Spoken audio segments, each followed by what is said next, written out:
జై శ్రీమన్నారాయణ. నేను మీ icon astrologer Gattupalli Suresh Babu. మనకి ఈ 2025 సంవత్సరం రావటం, అందరికీ గ్రహస్థితులు మారడం అంటే ఎలా అంటే నైట్ తగిలేటువంటి లాటిలాగా, అలానే కుడి ఎడమలాగా, అలానే మనకి ఓడలు బళ్ళు అవుతాయా, బళ్ళు ఓడలు అవుతాయా అనే విధంగా ఉన్నాయి గ్రహస్థితులు. అయితే గత సంవత్సరాల కింద పోల్చుకుంటే కనుక ఆ 7.5 సంవత్సరాలు, 9 సంవత్సరాలు, అలానే ఏలినాటి శనితో బాధిస్తున్నటువంటి చాలామందికి 9 సంవత్సరాలు, అర్ధాష్టమ శని, అష్టమ శనితో బాధపడేటువంటి వాళ్ళు, ఇలా మనకి చూసుకుంటూ వెళ్తే కనుక గ్రహాలు ద్వాదశ రాశుల వాళ్ళు, నక్షత్రాల వాళ్ళు, దశాస అంతర్దశల వాళ్ళు, అంటే మానవాళి ఇప్పటి వరకు మనం చూసినట్లయితే కనుక ఈ 2025 సంవత్సరం వరకు కూడా ఉన్నటువంటి జీవన శైలి ఏదైతే ఉందో అది మారుతుంది అని చెప్పొచ్చు.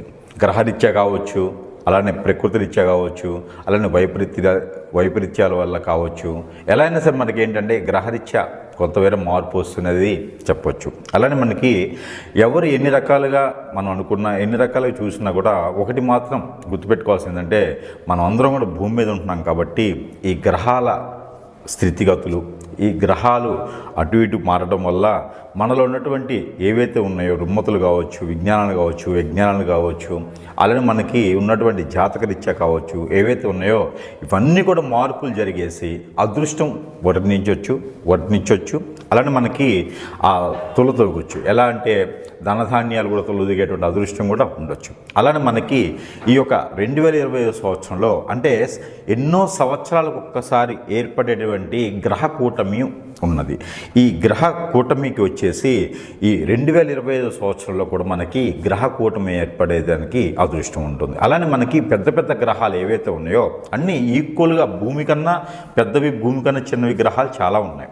అందులో మనకి ఈక్వల్గా ఉండేటువంటి గ్రహాలు కొన్ని ఉన్నాయి. దాంట్లో ఒకటి బుధుడు, అలానే శని భగవానుడు, అలానే మనకి రాహువు కేతులు. వీళ్ళందరూ కూడా ఏంటంటే మనకి ఎప్పుడో ఒకసారి సంవత్సరాలకు ఒకసారి, అంటే 18 మాసాలకు ఒకసారి, కొన్ని 8 మాసాలకు ఒకసారి ఇలా మారుతూ ఉంటాడు.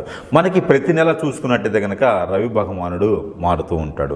అలానే మనకి ప్రతి 3 రోజులకు ఒకసారి ఇక చంద్రుడు మారుతూ ఉంటాడనమాట. అలానే మనకి ఈ గ్రహాలు స్థితిగతులు ఏ రాశిలో ఏ గ్రహం ఉండటం వల్ల మంచి జరుగుతుంది, శుభ ఫలితాలు ఉంటాయి, అశుభ ఫలితాలు ఉండడం వలన ఏ గ్రహానికి ఏ దోషం కానీ సంబంధించి కానీ పరిహారాలు కానీ దానికి సంబంధించినవి చేసుకోవడం వల్ల మంచి జరుగుతుంది అనేది చూసినట్లయితే కనుక. అయితే ముందుగా మనకి జనానికి చెప్పాల్సిందని ఒక విషయం, ప్రేక్షకులకి చెప్పబోయేది ఏంటంటే ఈ మార్చి మాసంలో 2025 సంవత్సరం ఈ మార్చి నెలలో 29వ తారీఖున సాయంత్రం 4:21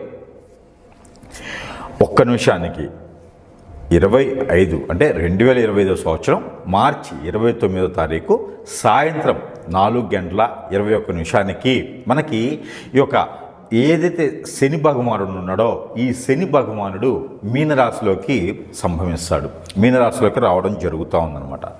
గత 2.5 సంవత్సరాల తర్వాత మీనరాశిలోకి శని భగవానుడు రావటం, ఆ మీనరాశిలో ఆల్రెడీ రాహువు శుక్రుడు ఉండటం, అలానే వీళ్ళకి మనకి కూటమిగా చూసుకున్నట్టయితే కనుక షష్టగ్రహ కూటమి అంటారు. అలానే మనకి షణ్ముఖ కూటమి అని కూడా అంటారు. అంటే 6 గ్రహాలు ఒకే రాశిలో ఉండడం దాన్నే షణ్ముఖ గ్రహ కూటమి, షష్టగ్రహ కూటమి అని కొంత ప్రాంతీయ భాషలో అయితే షష్టగ్రహ అంటారు, షణ్ముఖ అంటారు.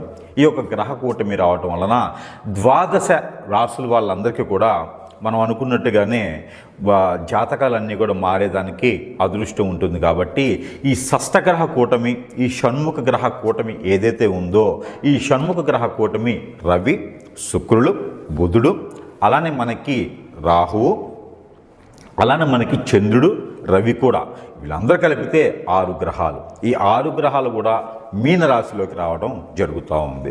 తర్వాత వచ్చేసి పంచగ్రహ కూటమి. ఈ పంచగ్రహ కూటమి వచ్చేసి మనకి 31వ తారీఖు మార్చి నుంచి మొదలవుతుంది. అంటే దాదాపుగా ఈ మార్చి మాసం నుంచి ఏప్రిల్ మాసం మొత్తం కూడా ఈ పంచగ్రహ కూటమి, షణ్ముఖ గ్రహ కూటమి, షష్టగ్రహ కూటమి అని పిలుస్తారన్నమాట. అయితే ఈ ఘటమి కూటమి వల్ల ద్వాదశ రాశుల వాళ్ళకి ఎలా ఉండబోతుంది, వాటి యొక్క పరిమాణం, పరిజ్ఞానం, పరిభాష, పరివ్యాస, అలానే వాటికి ఉన్నటువంటి ఫలితాలు ఎలా ఉన్నాయి అనేది చూసుకొని దాని ప్రకారంగా గ్రహాల వాళ్ళు ఎప్పుడు ఈ మాసంలో పుట్టిన వాళ్ళకి ఎలాంటి గ్రహస్థితి ఉంటుంది, అసలు ఈ మాసంలో ఈ యొక్క మార్చి ఏప్రిల్ మాసంలో పుట్టిన వాళ్ళకి ఎలా ఉండబోతుంది, ఆల్రెడీ పుట్టి ఉన్న వాళ్ళకి గ్రహస్థితి ఎలా ఉంటుంది, అలానే వాళ్ళ ఒక దశ అంతర్దశలు ఎలా పరిగణిస్తాయి, వాటి వల్ల ఎలా ఉండబోతుంది అనేది మనం ఒక్కసారి చూసుకున్నట్టయితే కనుక ఈ ఏదైతే షష్ఠగ్రహ కూటమి, ఈ యొక్క షణ్ముఖ గ్రహ కూటమి ఉందో దీనికి పరిగణనలో తీసుకొని రాసుల పరంగా ఎలా ఉందనేది మనం ఒకసారి చూద్దాము. ఈ షష్ఠగ్రహ కూటమి అన్ని రాశుల మీద ఉన్నట్టుగానే కన్యా రాశి మీద కూడా ఉంది. అంటే ద్వాదశ రాశులు అన్నిటికీ కూడా ఉన్నట్టుగానే ఈ యొక్క కన్యా రాశి మీద కూడా ఈ షష్ఠగ్రహ కూటమి, అలానే షణ్ముఖ గ్రహ కూటమి, అలానే పంచగ్రహ కూటమి ఏదైతే ఉందో ఈ రాశి మీద కూడా ఉంది. కాబట్టి ఈ రాశి వారికి కూడా అలానే గ్రహరీత్యా ఉంటుంది. గ్రహరీత్యా దోషాలు, గ్రహరీత్యా ఏవైతే ఉన్నాయో అన్ని రకాలు ఉంటుంది. అలానే కాలసర్ప దోషంతో, నాగదోషంతో, కాలసర్ప దోషంతో, శని భగవాన్ యొక్క దోషంతో ఎవరైతే బాధపడుతున్న కన్యారాశి వాళ్ళు ఉంటే కనుక వాళ్ళకి నరదిష్టి, నరఘోష కూడా ఉన్నటువంటి కన్యారాశి వాళ్ళు ఎవరైనా ఉంటే కనుక వాళ్ళందరికీ కూడా అదృష్టం వరించేలా ఉంది. కాబట్టి ఈ షష్ఠగ్రహ కూటమి, షణ్ముఖ గ్రహ కూటమి కూడా వీళ్ళకి కలిసి వచ్చింది. కాబట్టి ఆ గ్రహాల నుంచి ఉన్నటువంటి దోషాలన్నీ కూడా పోయేందుకు పెద్దలకి చేయాల్సిన కర్మలు ఏమైనా ఉంటే కూడా ఈ యొక్క యుగాది తర్వాత చేసుకున్నటువంటి ఏమైనా ఉంటే కూడా మీరు నిర్వర్తించినట్టయితే కనుక పోయినటువంటి మాసాల్లో సంక్రాంతిప్పుడు కానీ మహాకుంభమేళ కానీ చేయనప్పుడు వాళ్ళకి కుదరని పక్షాన ఇప్పుడు కనుక ఏప్రిల్ మాసంలో చేసుకున్నట్టయితే కనుక మీకు అన్ని రకాల గ్రహదోషాలు, అన్ని గ్రహాల గ్రహశాంతి కూడా లభిస్తుంది. కాబట్టి గ్రహదోషాలు అన్నీ తొలగిపోతాయి. కాబట్టి ఈ యొక్క కన్యారాశి వాడు కనుక ఈ యొక్క గ్రహశాంతి కలిగించుకున్నట్టయితే కనుక ఈ నవగ్రహాలకి శాంతి కలిగించుకున్నా కూడా మీకు ఉన్నటువంటి దోషాలన్నీ కూడా పోతాయి.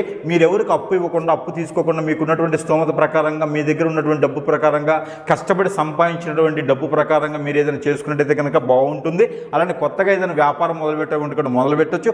అనాథాశ్రమాలు కానీ మీరు కట్టుకోవాలంటే కూడా కట్టించుకోవచ్చు. అలానే పేదలకు దానం చేసేది కానీ, అనాథాశ్రమాలు కానీ మీరు సంపాదించిన డబ్బులు దానం చేయండి. అలానే మీ మాట వల్ల ఎదుటి వాళ్ళు మీకు హిప్నటిజం అవుతారు, మీ మాట వల్ల సంపాదన పెరుగుతుంది. కాబట్టి ఆ మేర మీరు కన్యారాశి వాళ్ళు మాటలాడితే కూడా డబ్బులు వస్తాయి. కాబట్టి మాట్లాడే విధంగా పెట్టుకోండి. ప్రతిరోజు కూడా విశ్వాకర్ అంటారు అన్నమాట, మన ఉత్తరేణి పుల్ల అంటారు. ఈ ఉత్తరేణి పుల్ల కానీ, వేప పుల్ల కానీ, అలానే మనకి గోకు పుల్ల కానీ, అలానే మనకి కరివేపాకు పుల్ల కానీ, వీటితో కనుక మీరు బ్రష్ చేసుకున్నట్టయితే అదృష్టం కూడా మీకు వరిస్తుందని చెప్పొచ్చు. అలానే మనకి చివరిలో చెప్పినటువంటి పరిహారాలు ఏవైతే ఉన్నాయో ఆ పరిహారాలు ఈ మాసం మొత్తం కూడా చేసుకున్నట్టయితే కనుక మీకు ఈ ఏప్రిల్ మాసం కూడా మీకు మంచి కలిసి వచ్చేదానికి ఉంటుంది. ఈ సప్తగ్రహ కూటమి, షష్ఠగ్రహ కూటమి, షణ్ముఖ గ్రహ కూటమి వల్ల మీకు ఏర్పడే రుమ్మతులన్నీ కూడా తొలగిపోతాయి అనమాట. ఎక్కువ గ్రహాలన్నీ మీకు అనుకూలంగా ఉన్నాయి. ఈ గ్రహాలన్నీ కూడా మీకు అనుకూలంగా ఉన్నాయి. కాబట్టి ఈ యొక్క ఏదైతే మీకు మీనరాశిలో ఏర్పడేటువంటి షష్ఠగ్రహ కూటమి ఏదైతే ఉందో ఈ షష్ఠగ్రహ కూటమి మీనరాశిలో ఏర్పడుతుంది. ఈ షణ్ముఖ గ్రహ కూటమి మీనరాశిలో ఏర్పడుతుంది. కాబట్టి ఈ మీనరాశి నుంచి మీకు అన్ని శుభదృష్టి ఉంటుంది. కాబట్టి ఆ శని భగవానుడు కూడా మీకు వెళ్ళి మంచి శుభదృష్టి చూపిస్తాడు. కాబట్టి పెళ్ళిళ్ళు కానటువంటి కన్యారాశి వాళ్ళు ఎవరైనా ఉంటే ఈ యొక్క మే నెలలో మీకు పెళ్ళిళ్ళు అయ్యేలాగా ఉంటుంది. కాబట్టి ఈ యొక్క ఏప్రిల్, మే మాసాల్లో మీరు ప్రయత్నం చేయండి. అంటే మార్చి నుంచి మీకు మార్పు అయితే వస్తుంది. షష్ఠగ్రహ కూటమి మార్చి 29 నుంచి మీకు మార్పు ఉంది. కాబట్టి ఆ మేర ప్రయత్నం చేసి మీకు పెళ్ళిళ్ళు కూడా అయ్యేదానికి ఆస్కారం ఉంటుంది. అలానే మీకు చివరిలో చెప్పినటువంటి పరిహారాలు చేసుకున్నట్టయితే కనుక ఈ యొక్క కన్యారాశి వారికి అన్ని రకాల దృష్టిలో కూడా మీకు రాణించేటట్టు ఉంటుంది. ఆ మేర ప్రయత్నం చేయండి.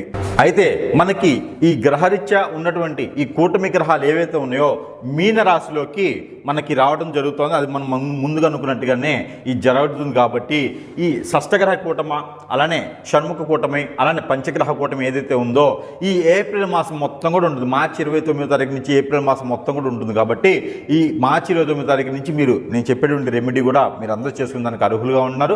ఈ రాశి వారు ప్రత్యేకంగా చేసుకున్నట్టయితే కనుక పూర్వీకుల నుంచి వచ్చేటువంటి దోషాలు, అలానే ప్రకృతి నుంచి ఏర్పడేటువంటి దోషాలు, అలానే మనకి వాతపిత్త కప్ప నుంచి వచ్చేటువంటి దోషాలు, పెళ్లిళ్ళు కానటువంటి పరిస్థితుల్లో కలత్ర దోషం ఉన్నా, కుజదోషం ఉన్నా, రాహుకేతు దోషం ఉన్నా, అలానే శుక్ర దోషం ఉన్నా, బుధ దోషం ఉన్నా కూడా ఈ యొక్క పరిహారం చేసుకోవడం ద్వారా అందరికీ గ్రహరీత్యా ఉన్నటువంటి దోషాలు ఎందుకు తొలగిపోయేదానికి ఆస్కారం ఉంది. కాబట్టి మీరు ఏదైతే చేస్తారో శనగలను దొరుకుతాయి మనకి. అలానే మనకి శనగలు అంటే బ్రౌన్ కలర్లో ఉండేటువంటి నాటు శనగలు అంటారు. ఆ శనగలు కనుక మీరు 750 గ్రాములు తీసుకొని బుధవారం కానీ గురువారం కానీ చాలా మంచిది. లేదు అంటే శనివారం అయినా చేసుకోవచ్చు, ఏ వారమైనా చేసుకోవచ్చు. అంటే మనకి శనివారం 4 వస్తే నెల మొత్తంలో అలా అంటున్నాను. ఏ రోజైనా చేసుకోవచ్చు. ఈ వారం కుదరకపోతే వచ్చే వారం అమావాస్య పౌర్ణమి ముందైనా చేసుకోవచ్చు, అమావాస్య రోజు పౌర్ణమి రోజైనా చేసుకోవచ్చు. ఈ యొక్క ఏప్రిల్ మాసం మొత్తం కూడా మీరు చేసుకునే దానికి చేసుకుంటే కనుక ఆ గ్రహాల నుంచి వచ్చేటువంటి దోషాలన్నీ కూడా తొలగిపోయేదానికి ఉంటుంది. కాబట్టి మీరు ఈ శనగలు 750 గ్రాములు తీసుకొని ముందు రోజు నానపెట్టేసి తరువాత రోజున మరుసటి రోజున అంటే బుధవారం చేయాలనుకుంటే మంగళవారం తీసుకొచ్చి నానబెట్టాలి, శనివారం చేయాలనుకుంటే శుక్రవారం రోజు తీసుకొచ్చి నానబెట్టాలి.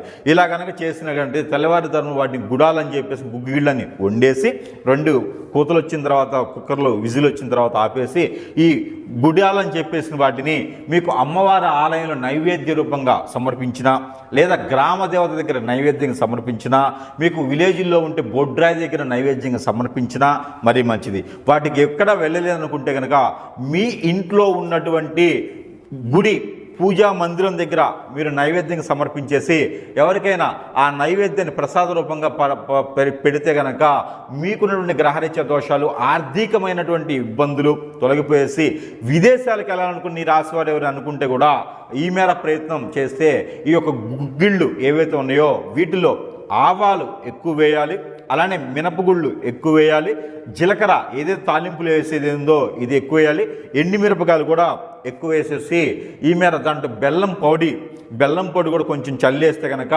ఆ గ్రహరీత్యా ఉన్నటువంటి దోషాలన్నీ తొలగిపోయేదానికి ఎక్కువ ఆస్కారం ఉంది. కాబట్టి ఈ నెల మొత్తంలో మీరు ఏ రోజైనా చేయండి.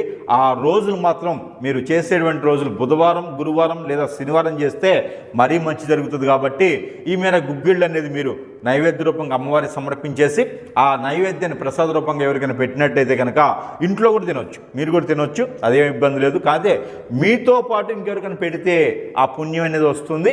ఆ గుగ్గిళ్ళు తినడం ద్వారా మీలో ఉన్నటువంటి గ్రహరీత్యా దోషాలు, వాతపిత్త కప్ప దోషాలు, ప్రకృతి నుంచి వచ్చే వైపరీత్యాలు, హార్మోన్ ఇన్బ్యాలెన్స్, పిల్లల్లో ఉండే ఎదుగుదల, మీకు నరదిష్టి, నరకోశం అన్నీ కూడా తొలగిపోయేదానికి ఉంటుంది. కాబట్టి ఈ మేర చిన్నపాటి రెమెడీ చేసుకోవడం ద్వారా అందరూ అదృష్టవంతుల వాళ్ళని కోరుకుంటా ఉన్నాను. ఈ రాశి ప్రత్యేకం చేసి అదృష్టవంతుల వాళ్ళని బాగా కోరుకుంటా ఉన్నాను. జై శ్రీమన్నారాయణ.